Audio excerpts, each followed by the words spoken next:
Hello, everyone, and welcome to another episode of the War Report. And we have a lot of ground to cover. Forgive me if the audio is a bit off. I do have a different setup. I'm out of town right now, so I'm on the laptop again. So we'll see how that turns out. But without further ado, let's get into the big news of the week. So you're recording this on January 17th, 2021.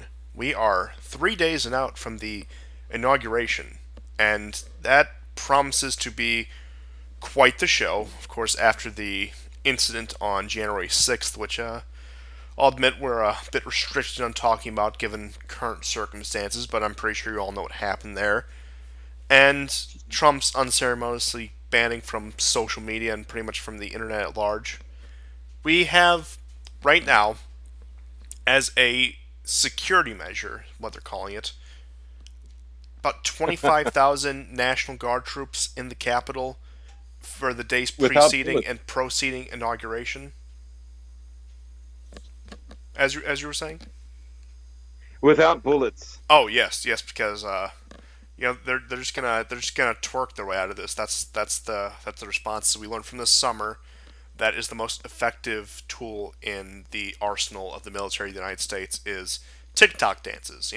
They join the ranks of nurses, of others.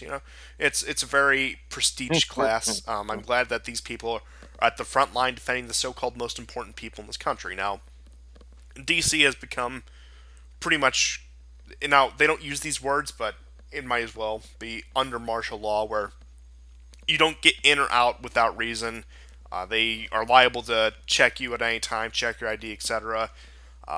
It's under very tight lockdown right now, and as somebody pointed out, we have more troops in Washington D.C. than both Afghanistan and Iraq combined, and this, ironically enough, is paired with other troop drawdowns in places such as Afghanistan and Iraq and Somalia. So I know there's difference between military proper and National Guard, but again, it is all very interesting, so to speak. And I do think a lot of people are saying, oh well, like they must be really scared now because of what went down. And of course, there were some conspicuous things about who organized the demonstrations a couple weeks back. There were, again, we might get into it, we might not.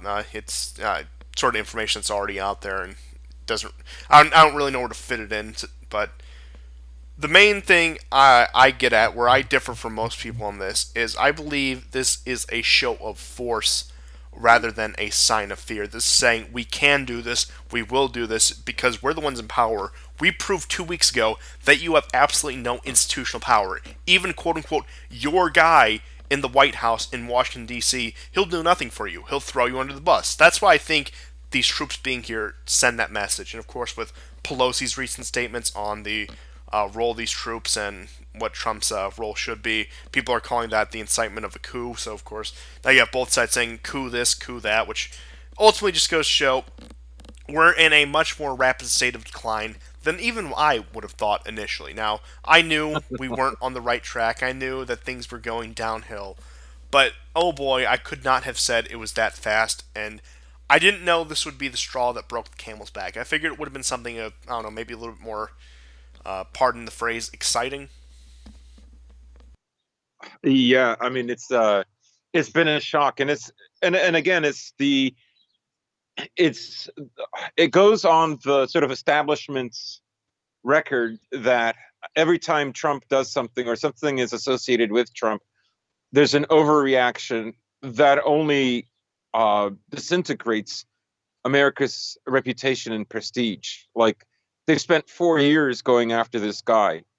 And as one of the headlines I read, slightly off topic, but on topic in some ways, is that Biden is going to be treating China the same way as Trump, and with the same amount of force of sanctions as uh, as Trump did, right? Which is predictable, um, given the situation. You look at that, how if I was an American elite, I would think of ways of working unilaterally, across the aisle with, the opposing party on doing this. But they couldn't even give him credit for that. So they opposed them, they criticized them. The media was there to echo their grievances, and 4 years later, they're there trying to undo China America. But that's just one example. But there's many others, and so the overreaction. I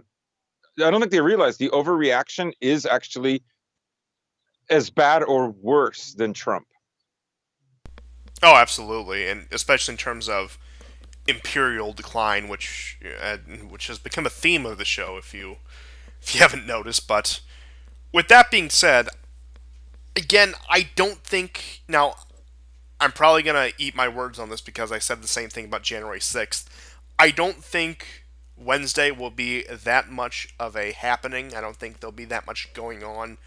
I think it'll go off pretty inconspicuously, especially considering the fact with Biden's plans, they want to have a relatively limited inauguration for what they call security reasons and for COVID safety reasons because they, of course, don't want a lot of people in the crowd with the whole message they're trying to send. They said a lot of it's going to be virtual. A lot of uh, people like who may speak ahead of time or afterwards or whatever. Just part of the general ceremony of it all may appear virtually. Now, I imagine just because of the nature of the ceremony, the swearing in will actually have to be in person for both Biden and Harris. So, but again, I really don't see, especially after the crackdown from the incident a couple weeks back, whether that be the arrest of these people, the investigations, even just banning them from social media, that these people have the same sort of quote unquote fight left in them, whether that be metaphorical or literal, to really challenge this sort of inauguration, especially considering the fact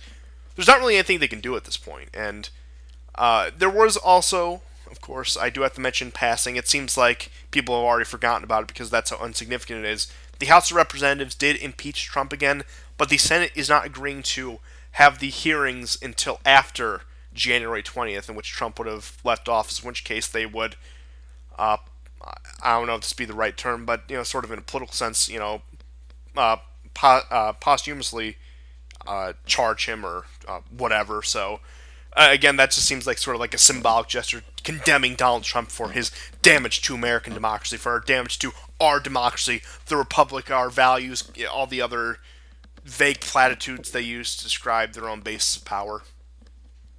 What were we supposed to do? Like not act like retards for 4 years? Yeah, just put him under house arrest at Mar-a-Lago. I'm sure everyone would be happy with that arrangement, including Trump. Even though I do have to speculate because he hasn't really been seen in public. Now, allegedly, he wants to leave D.C. before Biden gets inaugurated because he doesn't want to be, he doesn't want to leave as a former president, which I do think is kind of funny. But I can only imagine that Melania and Barron are safely tucked away in Slovenia, part of Putler's next plan.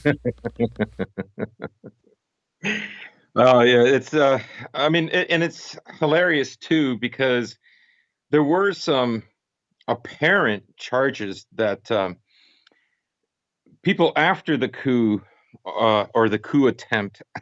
It's just funny to say that when you watch the videos of these guys. Obviously, you don't send in clowns without guns to do a coup attempt, but I don't know. Maybe that's just America. The spectacle, as And I like to call it, the debacle, whatever. yeah, and so apparently there were two cases of men trying to get into the Capitol with guns, and it turned out like again they were false. These guys were part of some police branch, so they retracted those headlines. But I mean, those headlines are there to portray the mob in a certain way that it wasn't. Now, as we discussed the last show, this was a very tepid response. The Congress does have the right to decide how much police force they're going to need, and it was the mayor of D.C. who decided not to have the National Guard. They could have, but again, what this looks like was basically a sting operation. So they knew for weeks that there would be a protest, that it would probably be fairly emotional and passionate, and that Trump has definitely a base that they have been talking about for years now.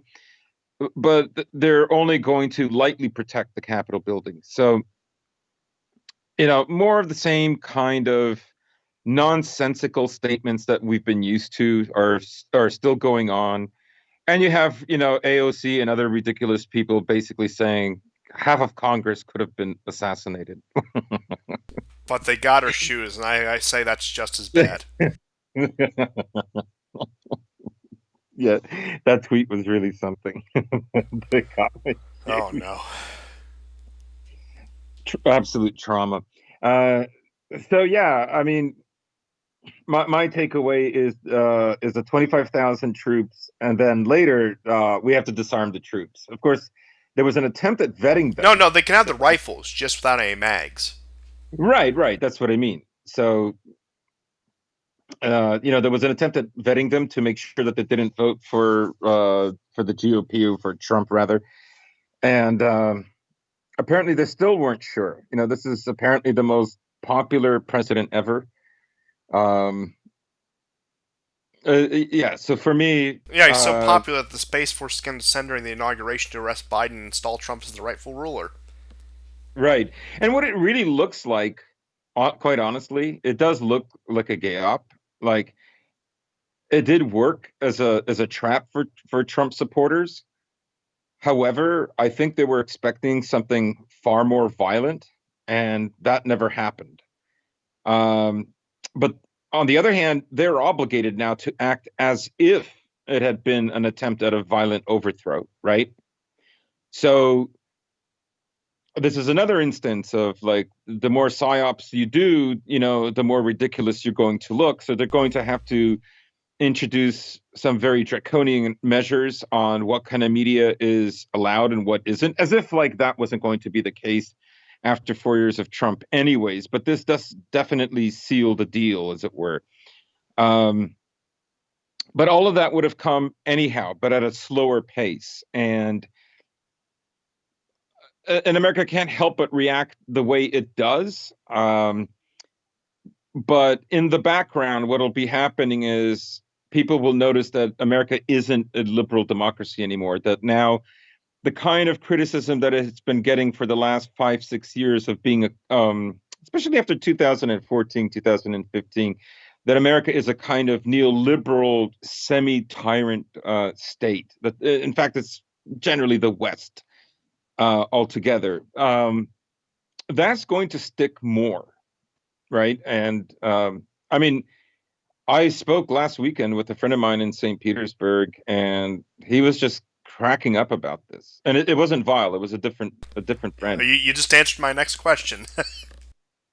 Yeah, it wasn't vile, but I'm sure Vile was laughing as well. This is a friend I've known longer, and he was just cracking up. People are just people in general are laughing about it in Russia. So, and that's what I mean. The prestige is going to be lost either way. Like if you're in the West or in Europe or you're part of the Anglosphere, if you like Trump, there's a different set of reasons why the American empire is losing prestige.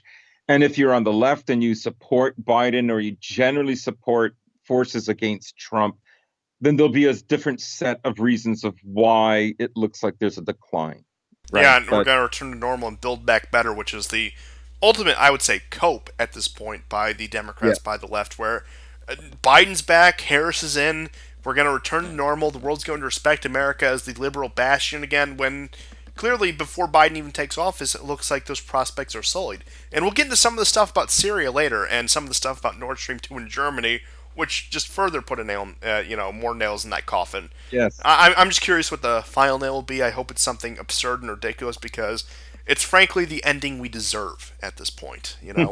Um, hopefully absurd and ridiculous, but not too painful. I think that's the ideal for everyone right here. But we'll see how it goes, and if I'm able to, if we're able to, we'll be documenting it every step of the way because that is what we're here for at the War Report. But yeah, I'm very torn on Wednesday whether it's going to be just some really nothing happens, pretty inconspicuous, or whether there's going to be another quote unquote incident that was probably organized from the top down to justify more debauchery from this already extremely debauched elite. So You know, I really cannot say either way. I'm sure we'll be forced to make an episode probably in the next few days, probably after the inauguration. So maybe next Thursday, depending on how eventful it is. But really, there's only so much you can say about it ahead of time, except the fact that the big debate, as I was saying at the beginning of the show, is are the troops there as a sign of fear or a projection of force? Which, again, I think a projection of force. As we said last episode, I think they are more disgusted and have disdain than actually being fearful of what happened on Wednesday, what happened over the past 4 to 6 years, the point where they're just looking down upon them. They're thinking, how dare you do this to us? How dare you disobey us like this? Rather than an actual sense of fear. I still think the hubris is too much coming from the elite to actually sense where we are right now. I think there is a general understanding that, we're on the rocks. Things are not what they were in 2001. But I still think people like Pelosi, people like Schumer, people like Biden, Harris, even the establishment GOP, Mitch McConnell, all those people, I think they're still too hubristic to see what's really going on. Well, I mean,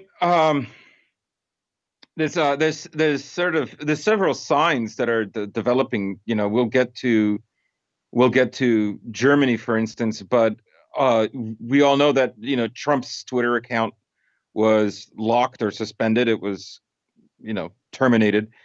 Um, but what's interesting about that is the actually the growing list of countries and politicians that have condemned Twitter, and by extension, they're really what they're doing is they're condemning the American power elites. Even That Navalny, which we will also have a little bit of news right, about. But right. So to that we have the president of Mexico, but we also have one of the EU heads that is the minister of the Constitution in Austria, Poland, Hungary. Merkel, Uh, Merkel, that was the big one. I mean, Merkel coming out against it, I think, was the biggest sign after the EU signing the trade agreement with China that something was up. Um, here's somebody that had her phone tapped by Obama for the better part of a year. I don't exactly know how long it was, but it was a significant amount of time, and you didn't hear her complain about it. However, Trump having his account terminated on Twitter does cause an outburst. And I know people will say, well, they're afraid of that happening to them. It's like, well, yeah, I mean, they're also afraid of being wiretapped too. However, it is more or less, although it's not an apples to apples comparison, they are categorically similar when it comes to American power. And so for her to speak out against something even far more trivial than being spied on is actually significant. Um, because anybody who does the math understands that Trump isn't in power, not really. Um, that there is a tension of power and a struggle for power within the United States.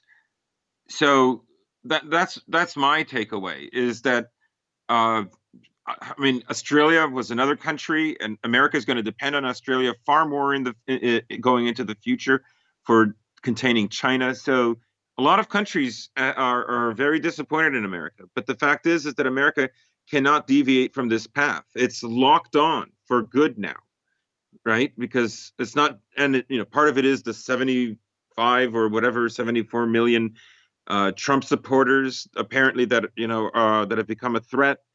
But really what it is there cannot be any kind of populism, and America's woes will only increase, which I think it's fair to say that predictably that would mean there would be more, not less, populist movements.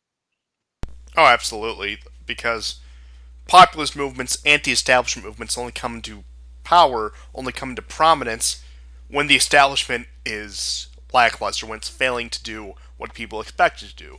It wasn't a thing. I mean, Ron Paul was a thing in '08 and 2012. Bernie Sanders was a thing in 2016. But these movements, like, of course, there's always discontent among some degree of the population. But, those movements were sort of precursors. Ross Perot is another one you could point to. But third parties or anti establishment or populist movements typically don't take off like this because most people are comfortable with their lives. That's why the current establishment still stands. There are only ever revolutions and regime changes or whatever when there's a significant amount of the population who is discontent, and whether by an internal powerful backer or a foreign power backer managed to overcome the current system in place. Seldom, if ever, has there ever been a grassroots revolution. Even the American Revolution was very elite. I mean, look at the men who led it. They were generational landowners. The French Revolution was led by the up and coming middle class. So just to give a broad perspective of that, and currently right now there is a lot of populist discontent in America, but there's not really anyone who would fit that bill, either domestic or foreign, that would be able to use that to overhaul the system. Now, we may be working our way towards that, but I don't see that in the near future. Now, depending on how rapidly things go downhill, we could see that, but for now, for the next couple years, I really don't see that. Granted, most people say they didn't see Trump. Most people say they didn't see a lot of things that happened in 2020, which, admittedly, it's impossible to predict the future with complete accuracy.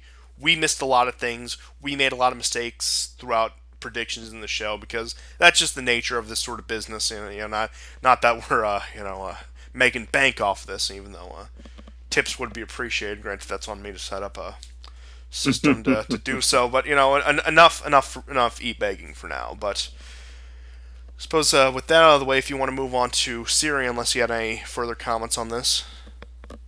No, that's about it, really. Yeah. Oh boy, and the neglected child of the news over the past few weeks is the Middle East. Because we got a lot of Yeah. news out of Syria and Iran. Now, I'll start with the Iranian news. I'll put the Syrian map up just for context. Now, the Iranians, of course, are facing strikes in Syria. A lot of their the forces they back there, have been attacked, have been killed by Israel. I think the IDF, the Israeli airstrikes on what was it?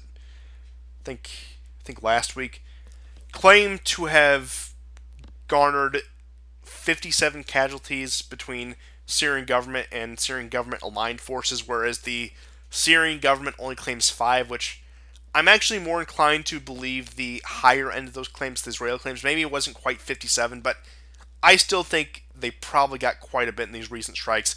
These were very heavy, of course. Trump did, well, not Trump, but the U.S. in general did openly admit that it gave Israel the intelligence for these strikes.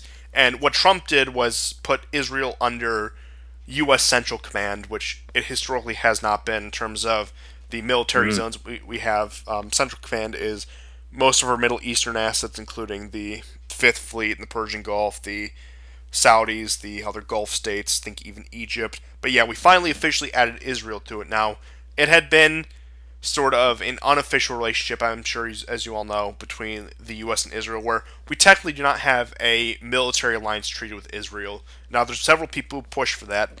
I wouldn't be surprised if that comes about soon. Now, I know the Biden administration takes a bit more of the Obama administration position, where it's not like they're anti-Israel, but they're definitely not as pro-Israel as a Republican administration, especially Trump, Mhm. would have been. So we'll see how that goes. Maybe it's the next Republican president. Maybe when Nikki Haley finally gets in there in 2024 with her running mate Ivanka Trump, maybe then it will happen. But for now, I suppose we'll all just have to wait with bated breath. I know it's so horrible to wait for this, but again, tensions have been ratcheting up with Iran. A lot of people have been concerned that Trump is finally going to give them their farewell strike. And the tinfoil hat theory I have, which I don't even necessarily fully subscribe to, but I could definitely see this as a possibility. Trump will be spared any real punishment for his transgressions if he gives a parting strike to Iran. And that's part of the reason why I think he openly gave Israel the intelligence to conduct these strikes, Mhm. and the U.S. did. I think he is once again returning to the neoconservative establishment, begging for their mercy and saying, "Please spare me from any real punishment. I'll do whatever you ask in this past week or and this last week of my presidency, so long as I get off scot free and get to enjoy my golf courses and beach houses in my end of days." I think that's a very good assessment. I mean, we've seen him do other maneuvers where he betrays one set of people that have helped him out and then goes back. I mean, everybody was stunned, for instance, the amount of people that were openly hostile to him prior to of the election and them being put on his administrative team once he was sworn in. So, all those warning signs were there, and you're right. I mean, this is him uh, basically um, curing support for what could be a very, very terrible end for him, in the sense that um, there's probably a good chance that there are legal battles that are going to persist after his presidency. And you're right. I think he's doing favors in order to get some kind of leniency. Now, I am not one of those people who predicts um, that he'll be.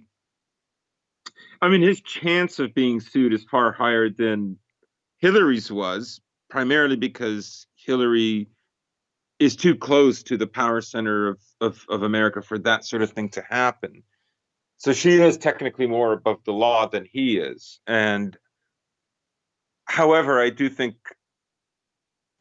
the possibility of him being severely reprimanded is there, and that's probably because they consider him an ongoing danger for the next 4 years. I think they're afraid of anything that comes out of his mouth. Because yet again, Um, it's not necessarily what Trump is or what Trump has done. It's what he right, is a stand-in for, what he is an avatar for. He is right, at least the fill-in for these 75 million or so Americans who are dissatisfied enough with the system or sympathize with Trump's rhetoric enough or dislike the other side enough to support Trump and vote for him. It's yeah, those people who they actually have the problem with. Donald Trump, at the end of the day, was more or less one of them. He was at the parties with the politicians, with the Clintons, etc. And Trump was actually led a pretty nonpartisan life before really running the Republican primary. He was friendly with the Democrats. There's pictures of him with Reagan. I think he's always been on sort of bad terms with the Bushes just because of personal feuds. But I mean, like that kind of stuff aside, he's been very generous with both sides of the aisle for decades now. And it again, it's not the man that they necessarily have the problem with now. I do think after these 4 years they probably do, but it's more so, like I said, the 70 million or so people who actually went out and voted for him and supported for him or campaigned for him, whatever, that is going to be the problem going forward. And I know we're backtracking a bit here, but to get back into Syria, it's probably been one of the most active weeks there in quite some time now. yeah. There's been the I just wanted. do say Sorry, do say. I just wanted to say that you mentioned that his rhetoric, and he does have a very strong base. And when the MAGA mob did work its way into the Capitol, there were people who were in the U.S. military, not retired. Of course, there were those as well, but that were active but on leave or not working in that capacity. There was an Army Special Forces commander from Fort Bragg, Emily Rainey, and then there was also a retired Air Force Lieutenant Colonel Randall Brock. Um, these people actually led dozens and dozens of people into, and so I think you're seeing, like, I mean, unless these guys are part of a psyop, right? You are also dealing with people within the military. We saw on the leading up to the Trump election, there were people within, it looked like there were people within intelligence and the military that did want him to be in power over Hillary. Comey's damning words to Hillary just before the election, a week before the election, the emails that were published just a week before the election. I think that sealed her fate. So I think, they're afraid that just his presence, he could just end up being on some radio show, and that the depth of his influence is far more than like young men who may not have a job, who are frustrated and don't see a future. The influence is deeper than that, and so I just wanted to say that before we go on. Oh yeah, yeah, definitely. And again, it goes back to what I always say. There may be very conservative and right wing people in organizations like intelligence agencies, like the military, but most of the important people are completely in line with the liberal regime. At the end of the day, it doesn't matter how many of your mid ranking officers are hardcore conservatives. The guys in the Pentagon, even the self proclaimed conservative ones, the ones who project that image, will fall in line with the liberal neoconservative sort of line. But going Mhm. back to Syria, probably one of the most eventful weeks in probably the last span of a year or so, where you have Turkish forces turning tail and running. Now, of course, they still have their current outposts. They're focusing a lot on the Kurdish problem with in northeastern Syria, but in terms of northwestern Syria, with the Turkish-backed quote-unquote moderate rebels, they are turning tail and running. ISIS, of course, has its resurgence. There's been activity in Deir ez-Zor. There was even some spillover into Iraq, where some security officers in Iraq were casualties of an ISIS attack. So you're seeing the resurgence there. Of course, that pocket near the Jordanian border, which hasn't been touched, and Israeli strikes have, as we said, they launched massive strikes over the past week. And as you were saying before, it seems as the Iranians and the Syrians are unyielding in this. It seems like they are really staying their ground because of how close they are to the end of this war. And for actually, in a surprising turn, I saw this on Southfront.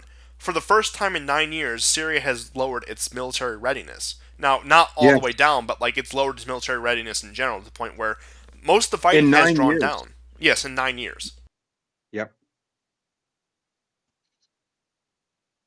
And that was, I believe, just for the Army Force. I don't know what that is for the Air Force and the air defenses. So we may actually be seeing sort of a rapid end to this. Now, I know for a fact the Biden administration will commit more to this, and as we saw this week, there were declassified files that pretty much admitted the aid we sent to moderate rebels in 2014 and before went to groups like Al Nusra and Al Sham, and however many rebrandings they've had.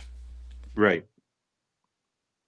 So, sort of confirming what we already know, what we've been called conspiracy theorists for saying for years now, kind of stuff everyone knew, but nobody really wanted to admit to except us, and people in our sphere. So, we have that outright, and I'm really surprised with Trump trying to curry favor. This could just be like a trying to please everyone sort of strategy. Like, I'll try to please the populistic anti-war types by showing them, look what Obama did. Look at what the previous administrations did. Obama's vice president is about to become president. You really want those people in office? Look at that. We gotta stand tall and strong against these people, while at the same time cozying up the neoconservatives, saying, you know what, we're not gonna strike Syria, but we're going to help Israel do it, and we're going to be very open about it, and we're going to show our force that way. So you're seeing all these machinations come together, and again, even somewhere as far flung as Syria, not that, of course, not saying that the U.S. hasn't been involved because we've been involved very deeply, is so affected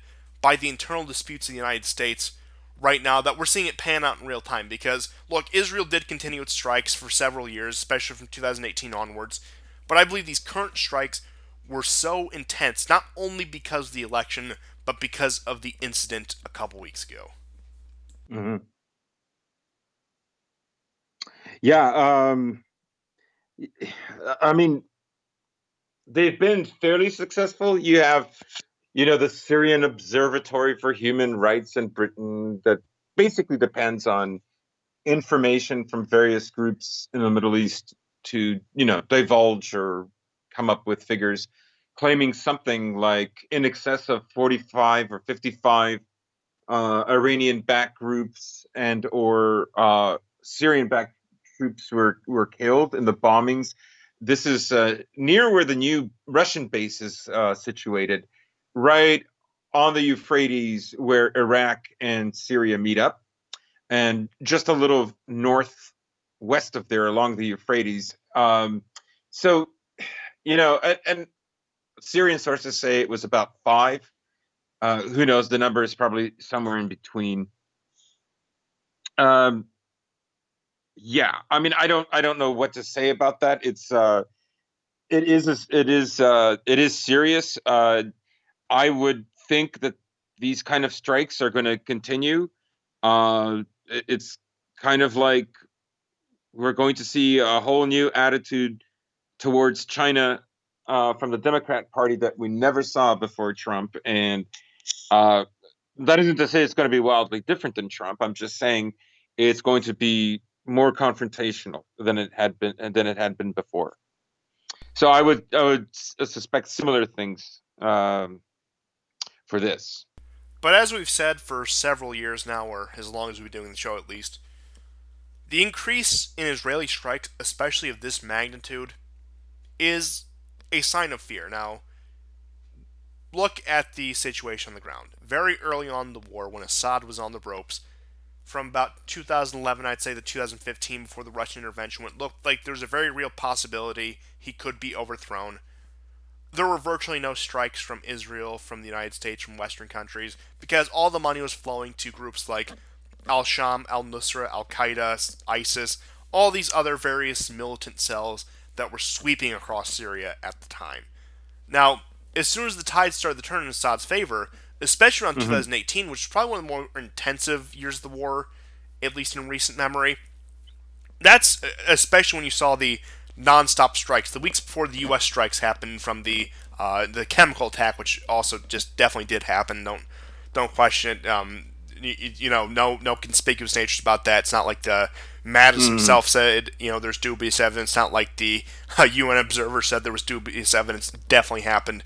Don't look further into it, please don't. But what you had from that is a sign of Israeli frustration, a sign of frustration that Washington was not doing enough so they'd take action into their own hands. And I believe we're seeing that again. I believe we're seeing a bit of fear, and I also believe that we're seeing a bit of outsourcing, especially now with all the internal disputes with COVID and everything, and all the internal crises. Nobody in the United States even has the stomach to drop a few missiles on a foreign country. So we openly give the intelligence to Israel to do it. And I believe that Right. all of this is Right. actually a sign that it's a very desperate situation. It's crunch time for Israel because Israel's government is on the ropes. It's on the verge of collapse, and as were several other European governments this week. Of course, the Italian government's having their problem. Estonia, Germany's having their sort of farewell party for Merkel because she said she's not running in this upcoming election in the fall. So you have all these different things going on, and with all the change of power, including possibly in Israel, it's crunch time now for Netanyahu and the Likud party to make their final moves because with Biden in power, it's not a guarantee that they stay in power as well, especially considering the fact a Hmm. liberal administration in the United States will probably be more, well, an openly liberal administration in the United States, I should say, will be more given over to throwing their weight behind people like Benny Gantz and other opposition parties in Israel who probably would take more or less the same hawkish line. I believe Lieberman actually defected from the Likud to join the party that Gantz is part of, that massive coalition. Of course, Lieberman was the most hawkish member of Netanyahu's cabinet, so I don't know. I doubt we'd see him re-enter government, but he's definitely still a prominent voice in the Israeli political sphere. So it's crunch time for the Likud party. It's crunch time for the Republican Party for that final show of force, and that is all playing out in Syria. Now the question is, will they get egg on their face? The question is, how are Syria's air defenses? If they allegedly killed like something of what 57 Syrians, if we're going to take those claims at face value, where were the Syrian air defense? Because Syrian air defenses have been phenomenal, all things considered, throughout this war. And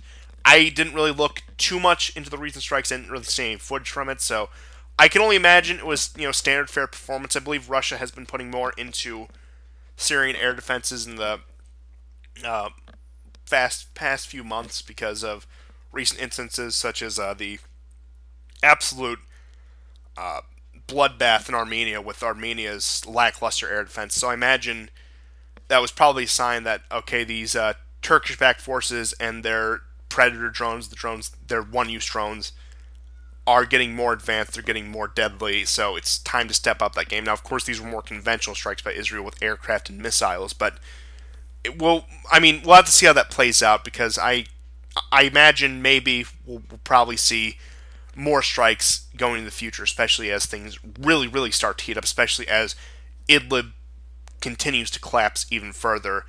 And I just am really curious how Syrian air defenses are going to handle these more intense campaigns and what Russia's role in beefing them up will be. I mean, at the moment, I would say they're going to continue to stick to their moderate rebels. They're going to continue the covert program that was occurring under Trump, anyways. Now, we know that Trump was lied to about how many troops had been removed from Syria. None were. Um, so maybe he was also lied to about um, if there was still ongoing funding for for ISIS and Al Qaeda or ISIS and Al Qaeda related groups, uh, originating from Qatar, for instance, and Saudi Arabia, a few other Persian Gulf states as well, not Iran, of course. But so I don't know, I would say America is past the invasion thing. They're not going to do it. Uh, they're going to increase funding to flip Syria around. I would also say that they will try to get a hot war, perhaps going between Russia and Turkey. That's not going to be easy. Um, the reason I say that is because there are not many options on the table. Saudi Arabia is occupied; they're not going to do anything. Uh, Israel.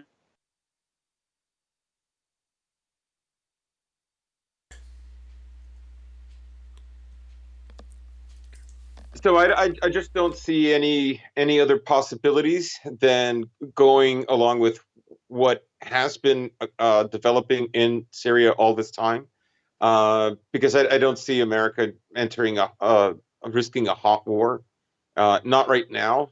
Um, I don't even see the Israelis doing it, especially with their yeah, instability of government. yeah. I mean, they're a pest. They're a pest, but they don't have the power to really change the outcome. Uh, Well, I think the big again, question I think this is a question of a stalemate, and it is one that America believes that it has the staying power to win out. Much like Afghanistan, I think they're invested that if they have to be there till 2030, then they will be there till 2030.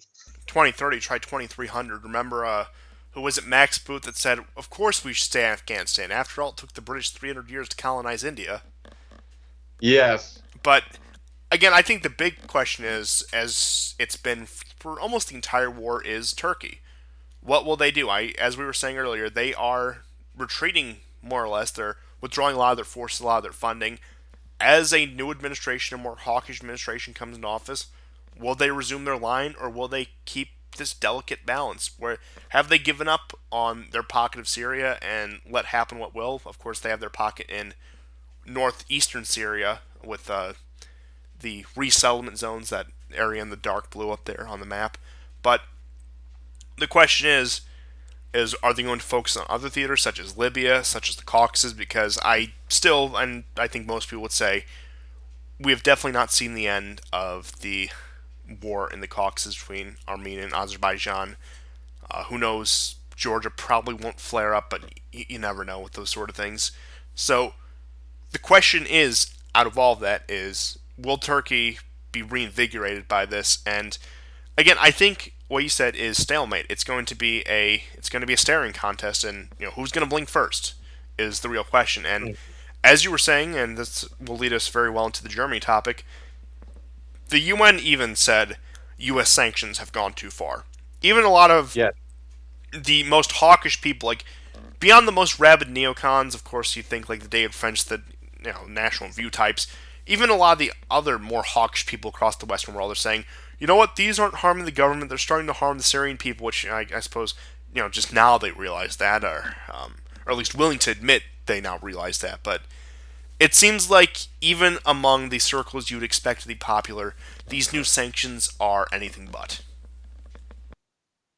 Right. I mean, it isn't enough that America occupies Syria's oil reserves and farmland, but they then have to do all these other kinds of sanctions in order to punish the people because they can't win a war there.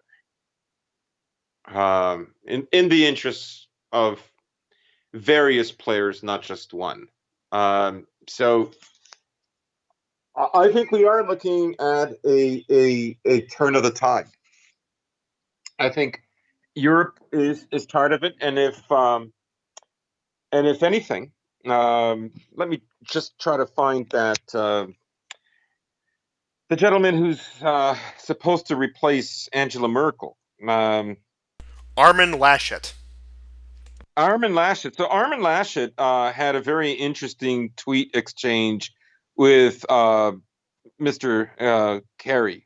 Yeah, this is like So John 2014, height Kerry of the says, Syrian War, just for right, context. right. So Kerry says ISIL must be destroyed, will be crushed. Armin responds with, "Yes, Mr. Kerry, but you supported ISIS and Al Nusra against President Assad, and they are financed by Qatar and Saudi Arabia." Then I don't know, some dweeb Daniel Harder replies, "Not true. Never supported ISIS. He has supported the FSA all along, and the FSA are moderate, good rebels." Armin responds, "But they are a minority and too weak. Assad was fighting against ISIS, and Kerry tried to weaken Assad in that fight." Then of course, Harder has nothing to say. He says, "Assad murdered 170,000 people." Murdered, like he like waited for them. And he says, Armin responds, I mean, just look at the staying power. He's willing to engage with these people and really get into a Twitter fight. Oh, He I says, miss "Not early true." Twitter so much, but do continue. Yeah, it says, "Not true. These are the victims of this terrible war. Many of them killed by rebels and Al Nusra terrorists." Like, I mean, he is like literally BTFOing these people. And so the other thing that seems to be the case is Armin is now blaming the war in Syria for the amount of refugees that are coming into Europe.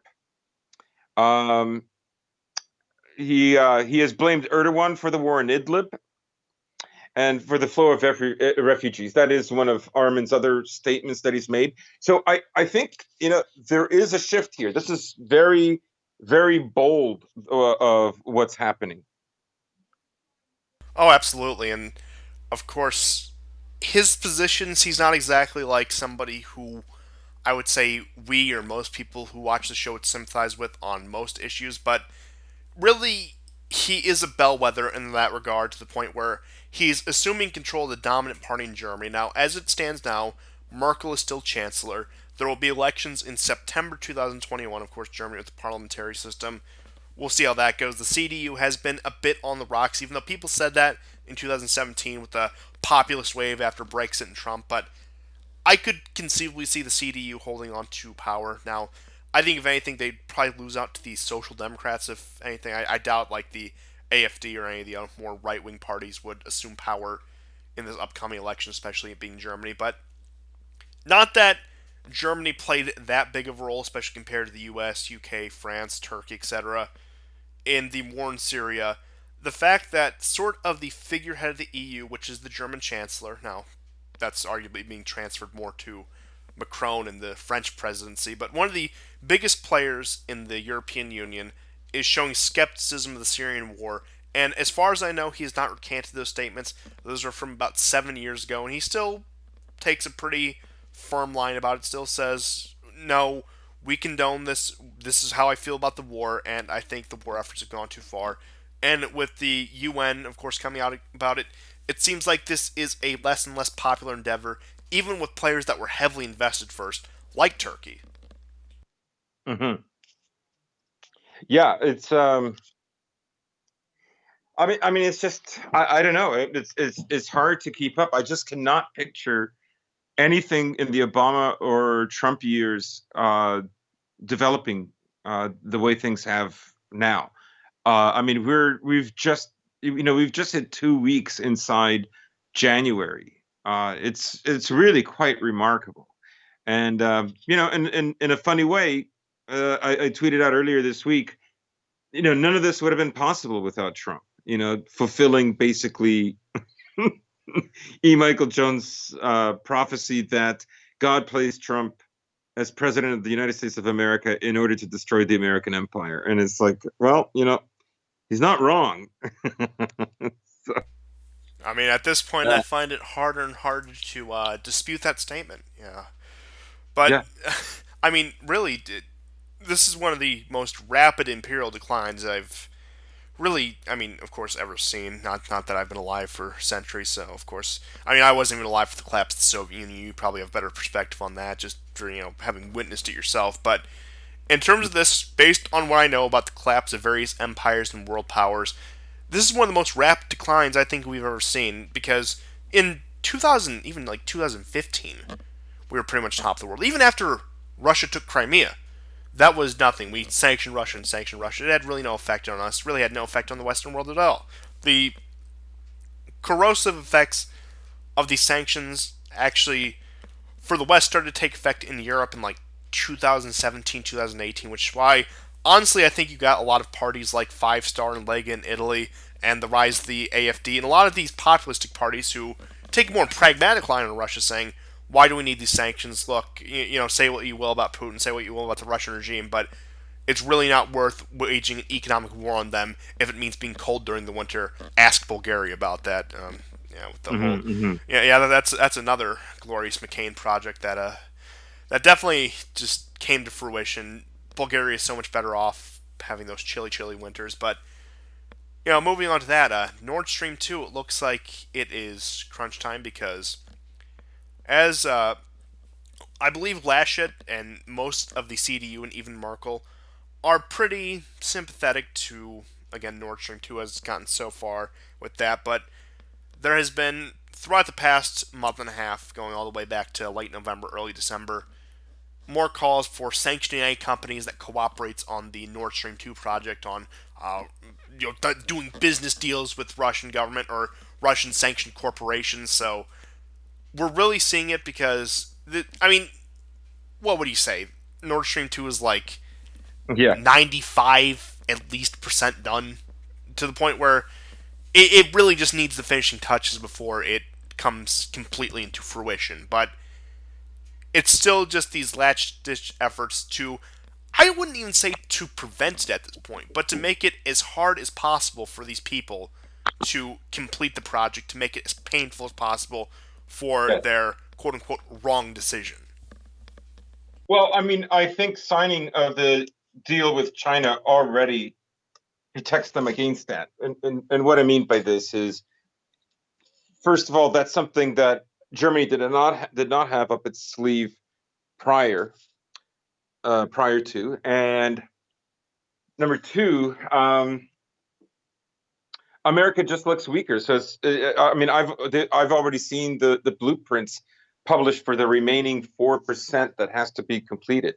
It is going to be completed. It doesn't matter like who America sanctions. Like even if the Russian military has to do it, it will get completed.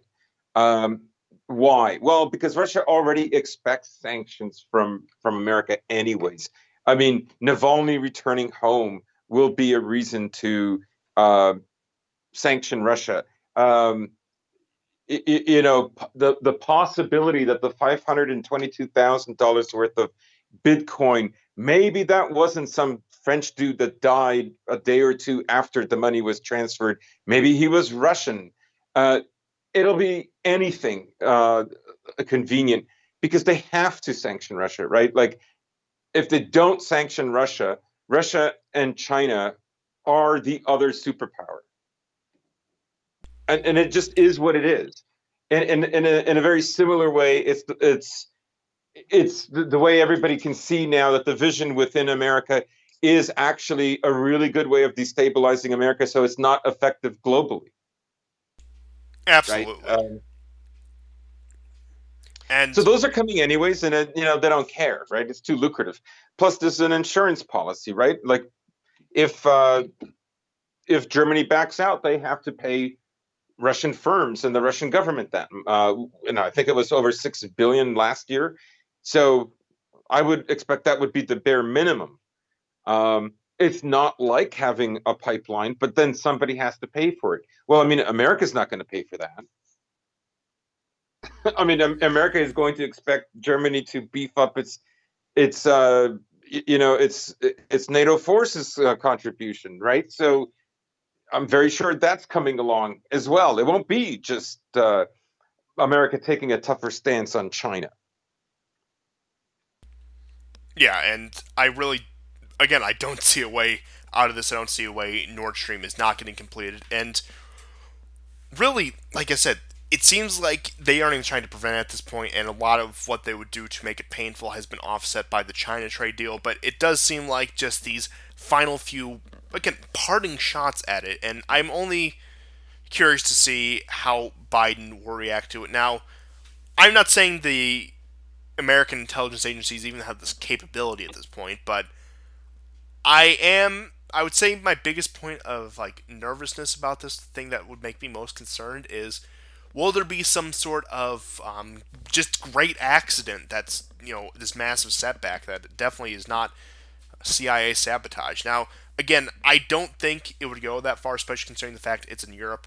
I could see us doing stuff like that in the Middle East, in Asia, but I think Europe is too untouchable in that regard. And I also don't think the CIA is what it used to be. This isn't exactly 1952 or 1965 where they were in their youth, in their prime, where they would do things like this, where they would have all these sort of harebrained schemes, some of which worked out, some of which failed horribly. Most of which failed horribly, I should say. But I don't see them crossing that bridge, but who knows how desperate they will be, and who knows what a definitely mentally sharp and not senile at all Biden will approve.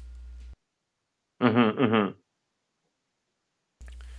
Because I don't think we're desperate enough yet, but I don't know. Maybe it's after it's completed. Maybe I don't know. Maybe we'll be sitting here in 2023, and just a terrible tragedy happens with the Nord Stream 2 pipeline that definitely doesn't link back to the CIA or MI6 or any of these other intelligence agencies right here. And that just goes into the broader energy war in Europe, as we were talking about with Turk Stream, as this new proposed pipeline between the Eastern Mediterranean, Italy, including countries like Greece, Cyprus, Israel, I think even Egypt, even the Palestinian territories have agreed to this. So, I'm not sure whether that like is just Israel saying you're doing it anyway, or whether there was actual. I mean, probably just them saying you're doing it anyway, or whether there was actual energy cooperation. But yeah, and then of course Turkey's plans with Libya. So the energy wars are, pardon the pun, only going to heat up in the coming years. And honestly, I think that's something completely independent of Trump. Now, I do think Trump played a pivotal role in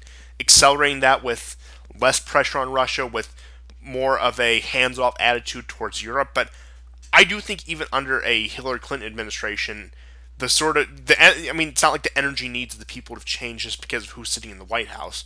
And don't look. The only thing you could say is Clinton would have been more aggressive against it, which I believe she would have. But at the end of the day, what we have here is, I think this is the next big geopolitical battle for Europe, and I think most people would concur. It's the energy wars, and I do think this will be the cause of several new proxy conflicts, whether that be in any various parts of Europe. Now, most of Europe is still too stable, so to speak, for actual violence to break out. But in the Middle East, a lot of these pipelines are originating from the Middle East. I know one of the other big things was one of those pipelines originates from Azerbaijan, which is why Russia was so hesitant to really commit to the Armenian cause. I mean, I'm not saying they left Armenia high and dry like a lot of other people try to tell you, but again, they had to balance those interests because Azerbaijan is also a very large energy provider, but and at the same time, it's also working to undercut them. It's a very delicate balance they have to strike there, but that plays into the Caucasus, that plays in the Middle East, that plays into Europe proper. This is probably one of the few geopolitical disputes that has any real weight that spills over into Europe proper that we'll see accelerate over the next few years, especially as the economy gets worse, especially as the energy markets are all over the place to this day, ever since, and even before the negative oil prices in April of last year. But at the end of the day, I think one thing a lot of people, even on our side, are overlooking is one of the big impending crises is European energy sources. Whether that's going to be American LNG, whether that's going to be from Russian pipelines, be it from the Middle East, from whether it be the Gulf states, whatever. And this thing is probably. I'm not saying. I'm definitely not saying there's going to be a hot war in Europe. I don't see that happening.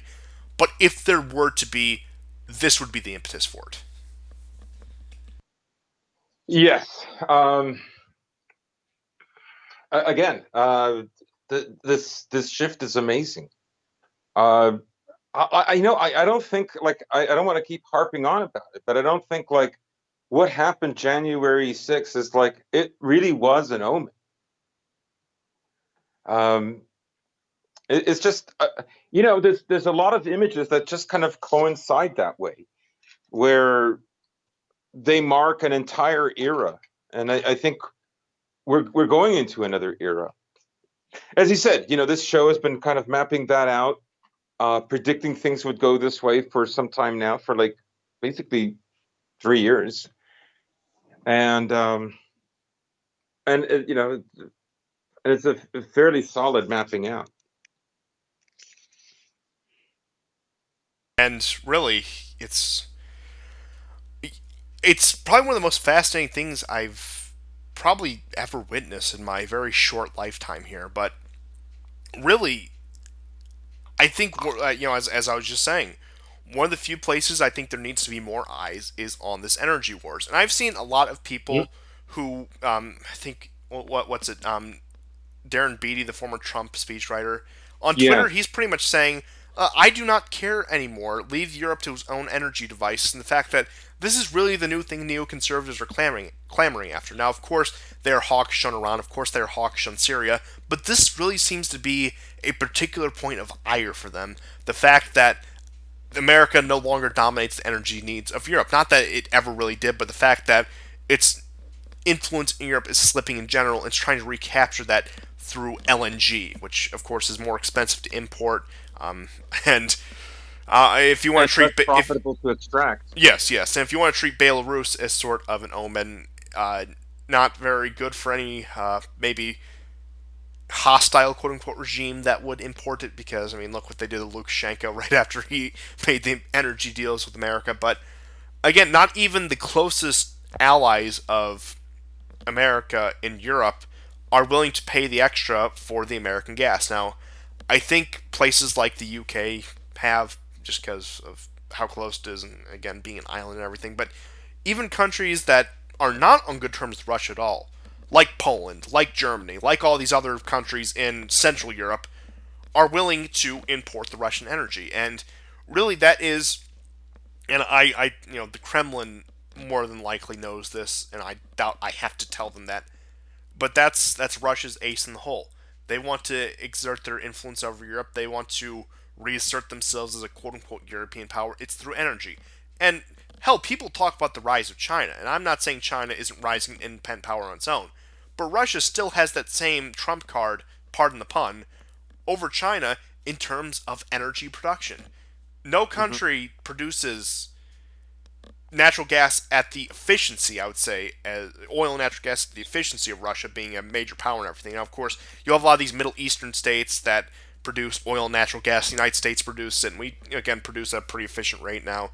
There has been some troubles with that lately, being more trouble than it's worth, being more expensive than it's worth, but it seems like Russia is the most steady supplier of these, and more or less the most, I hate to use the word trustworthy, but again, I think Europeans feel more comfortable getting their energy sources from Russia, feel that's more stable source than getting it from places like Saudi Arabia and Qatar.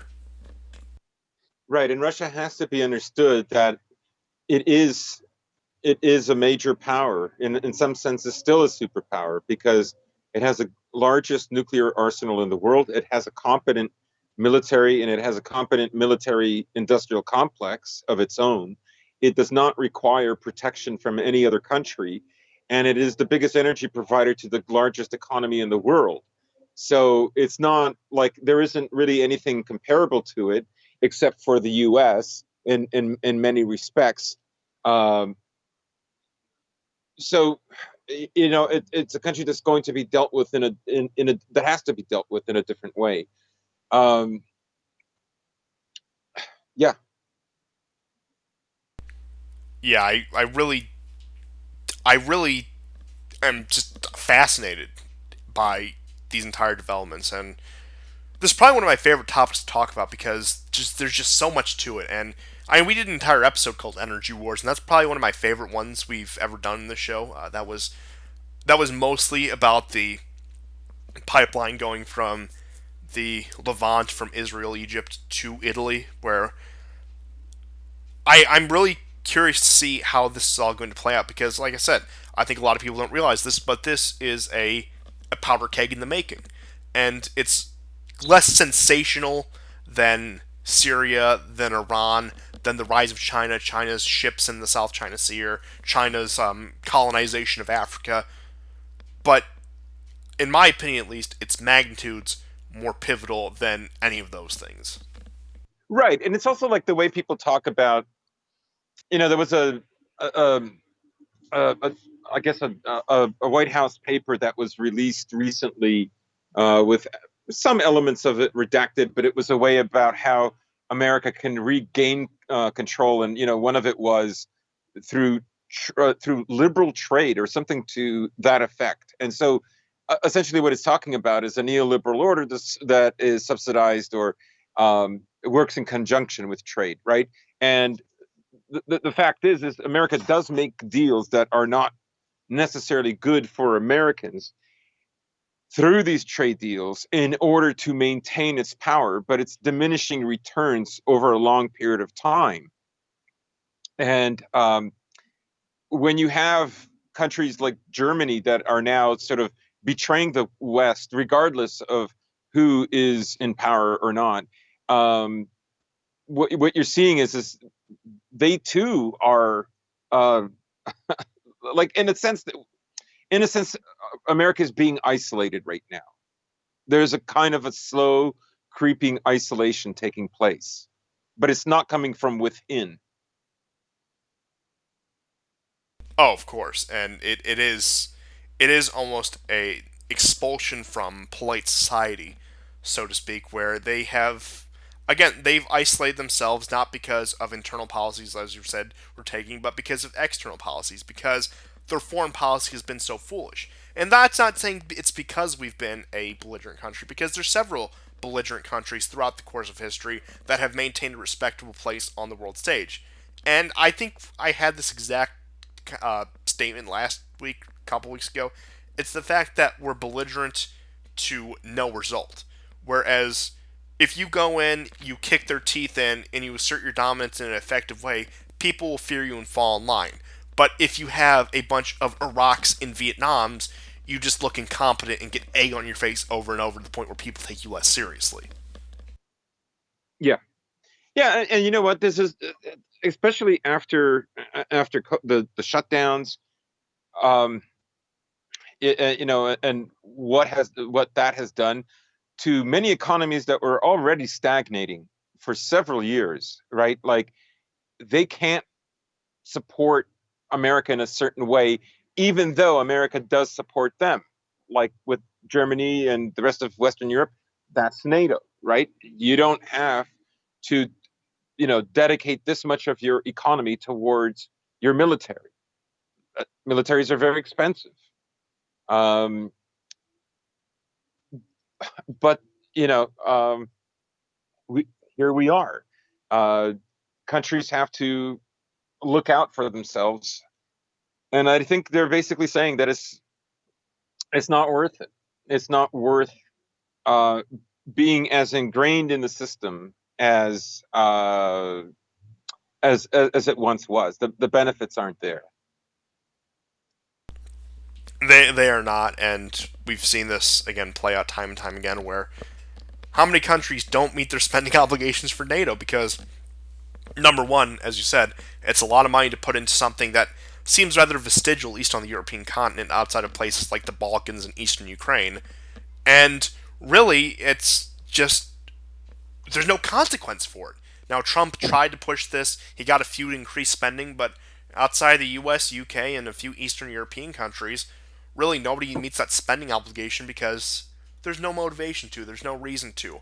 NATO is just it's a handout system, and I don't blame the Europeans for supporting it in such high numbers when they get to reap so much benefits. But I do think, especially in Eastern Europe, a lot of them don't see the fine print in that contract, and I think countries Right. like Ukraine, well, not that Ukraine's part of NATO, but a lot of these Eastern European countries like Poland, like Hungary, are either learning or going to learn the hard way. And of course, Ukraine is already learning that lesson. The Balkans is a whole nother story. Not that, yeah, I think the Serbs are too embittered to ever join NATO. Now their neighbors, on the other hand, such as Montenegro, whatever, will join, have joined already.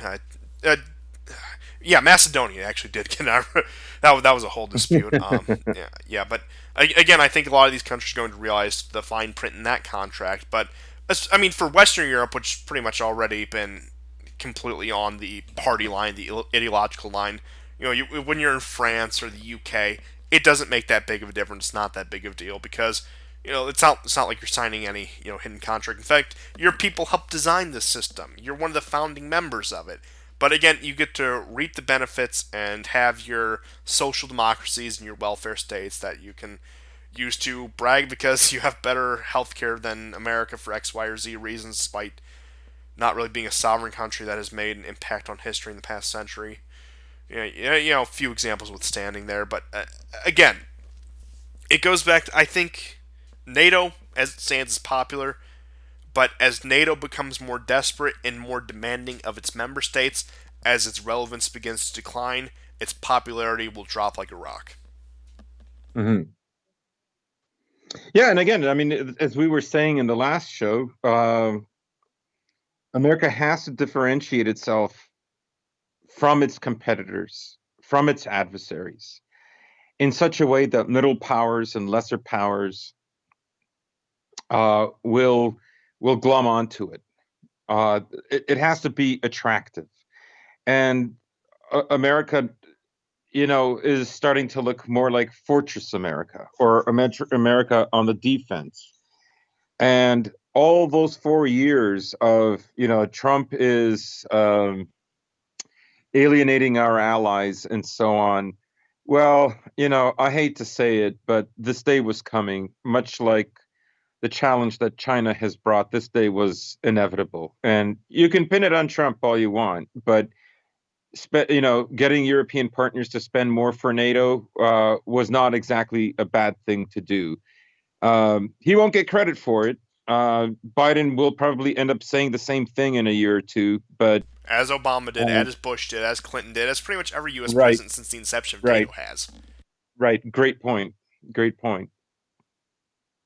Yeah, but I suppose, really my final thoughts for the show and for the Trump presidency, because next time we make an episode, we will have, more likely than not, unless we make one like in the next couple days here, which I doubt, we will have a new occupant in the Oval Office.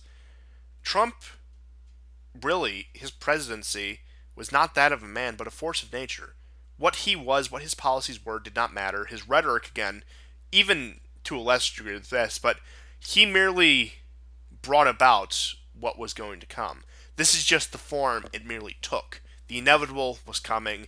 Perhaps he brought it on a few years or even a few decades sooner than it would have, but I do think a system that fragile, if not Trump, somebody else. I mean, I don't know, maybe in some alternate timeline, it comes from a left wing perspective, like Bernie Sanders, and the right wingers are the ones panicking to maintain the empire because the left winger destroyed it. But again, if not Trump, some other Trumpian type candidate or quote unquote populist candidate would have come along and brought the system crashing down because that's how fragile it was.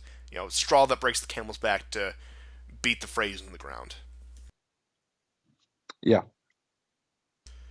But I suppose that is yet another episode of the War Report, and we'll keep on chugging along. And, farewell, Donald. I don't think you did your best job, but you were entertaining, and you really gave the show a lot of content. I hope your successors do the same thing. And you know what? I hope you find a way to keep annoying us all because, despite everything, despite your lackluster policies, you were very entertaining and did a very valuable service. So, it is sad to put an end to this era. Honestly, I do feel a certain way about this, but I imagine the Biden years will give us plenty to talk about.